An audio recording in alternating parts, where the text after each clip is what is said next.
պրոդյուսեր Արմեն Գրիգորյանը, որը դատանում մահացավ, դուք ուզում եմ իմանամ ինչ զգացիք այդ ժամանակ էլի։ Մահանալը ցավը զգացի ես, որովհետև Արմեն Գրիգորյանով մենք շատ ենք ուրախացել ժամանակին, որպես պրոդյուսեր, ես անձնապես իրան երբեք չեմ ատելությամբ չեմ եղել, բայց այն որ ինքը իմ ազգին ու մասնավորապես գյումրեցիներին անվանեց թուրքից ծնվածներ եւ ազգի 52%, հա,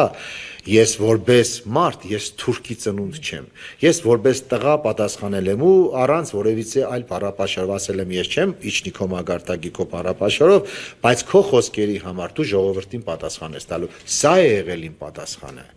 Ձեզ ըստ էության բոլորը մեղադրեցին փաստաբանները, որ հիմնականում Արմեն Գրիգորյանի նկատմամբ քրեական գործի հարուցման դերակատար է։ Հենց փաստաբանները Արմեն Գրիգորյանի գլուխը կերան, հենց այն հարտակ մի հատ կար, որ կանգնում էին, թեղ էին խմցնում, խոսեցնում էին, չգիտեմ, ոգելից խմի,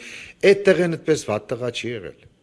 Իրան խոսեցրել են, չգիտեմ ինչի ազդեցության տակ, հենց իրանց փաստաբանները սարքեցին, այդ մարդուն վերցրեցին որպես թիրախ, օգտագործեցին, այդ մարդն էլ ասենք հիվանդ տղա էր, ինքն էլ այդպես իր կյանքը ավարտվեց դադանում, ես ցավում եմ, իրականում ես ցավ եմ զգացել, որովհետև իմ հայն է, հետո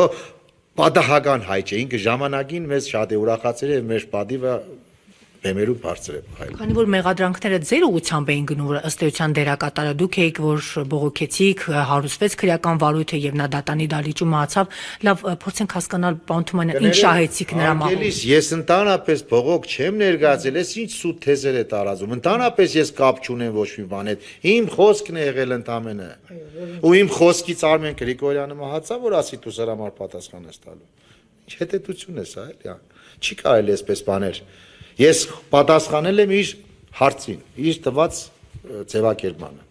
Այսինքն ձեզ որևէ մեկը չէր ուղղորդել, որ Արմեն Գրիգորյանի դեմ գործեք, ընդհանրապես վրթովվեցրել էր իր հայտարարությունը, չկա որ։ Իհարկե ոչ մեկ, ինքը անվանեց գյումրեցիները, շիրակցիները, թուրքի ծնունդ են, ես էլ պատասխանել եմ, որ դու դրա համար պատասխան ես տալու։ Վերջ։ Պատասխանը տվեց դատանի դալիճում մահանալով։ Դե հիմա ես կարծում եմ այդ հարցում էլ եմ ասում ցավ եմ ապրում, բայց ես պատասխանել եմ որպես իրեն հարգող յուրաքանչյուր հայ գյումրեցի կարող էր այդ հարցին այդպես պատասխանել կամ այդ ասացվածքին։